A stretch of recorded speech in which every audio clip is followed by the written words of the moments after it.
Hello friends, आप सभी लोगों का स्वागत है हमारे यूट्यूब चैनल पर। तो आज हम पढ़ेंगे कक्षा 8 का हमारा इतिहास और नागरिक जीवन यूपी बोर्ड का पाठ 3।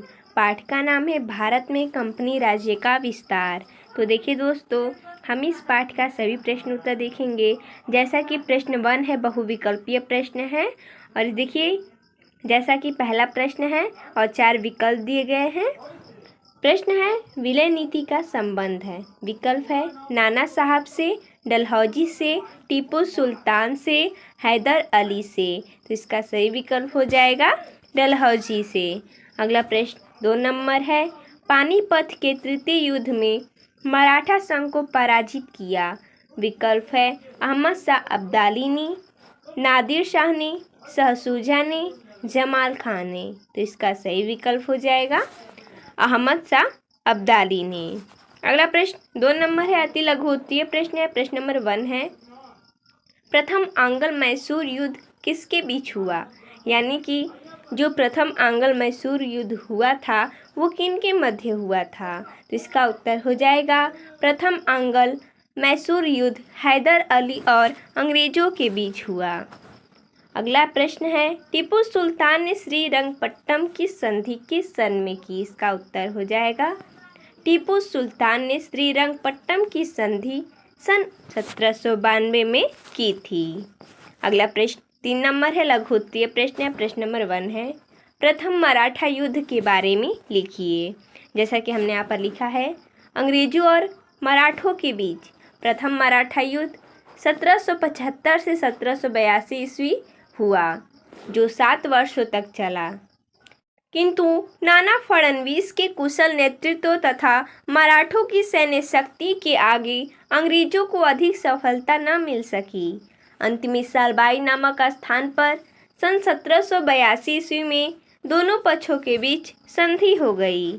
अगला प्रश्न 2 नंबर है, सहायक संधि क्या थी? इसका उत्तर हो जाएगा सहायक संधि के अंतर्गत देसी राजाओं पर यह दबाव डाला गया कि वे अंग्रेजों के संरक्षण में आ जाएं और उसके बदले में अंग्रेजी राज्य उनकी आंतरिक सुरक्षा एवं बाह्य शक्तियों से रक्षा करने का उत्तरदायित्व अपने ऊपर लेगा।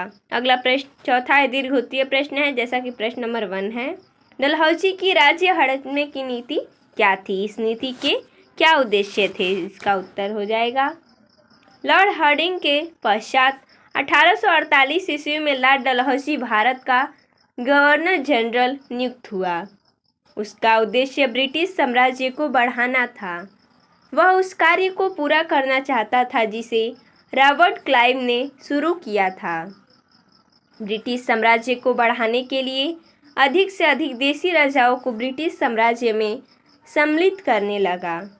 उसकी इस नीति की प्रमुख बात यह थी कि यदि कोई राजा निसंतान मर जाता है तो उसका राज्य कंपनी के अधीन हो जाया करता था। यद्यपि गोद लेने की स्वीकृति भी दी गई थी, परंतु इसमें भी शर्त यह थी कि बिना कंपनी सरकार की पूर्व स्वीकृति के गोद नहीं लिया जा सकता। साथ ही कंपनी स्वीकृति देने के लिए बाध्य भी नहीं थी। यह अनुमति दे भी सकती थी और नहीं भी दे सकती थी। इस प्रकार अंग्रेजों को अनेक राज्यों को हड़पने का बहाना मिल गया। लॉर्ड डलहौजी की इसी नीति को राज्य हड़पने की नीति कहा जाता है। उसकी यह नीति अंग्रेजों के लिए बहुत लाभकारी सिद्ध हुई। इसी नीति के परिणाम स्वरूप पूरे भारतवर्ष में ब्रिटिश साम्राज्य स्थापित हो गया।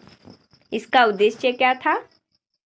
पहला, इसका सर्वप्रथम उद्देश्य ब्रिटिश साम्राज्य को बढ़ाना था। दूसरा, व्यापार में मनमानी करना तथा सस्ते दरों पर कच्चा माल खरीदना।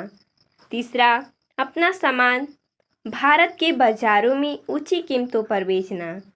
चौथा, भारत की जनता के बीच फूट डालकर एक दूसरे के बीच भेदभाव पैदा करना तथा अपनी महत्वाकांक्षा को पूरा करना। तो देखिए दोस्तों, इसमें इतना ही प्रश्न दिया था। तो मिलते हैं नेक्स्ट वीडियो में, तब तक के लिए धन्यवाद दोस्तों।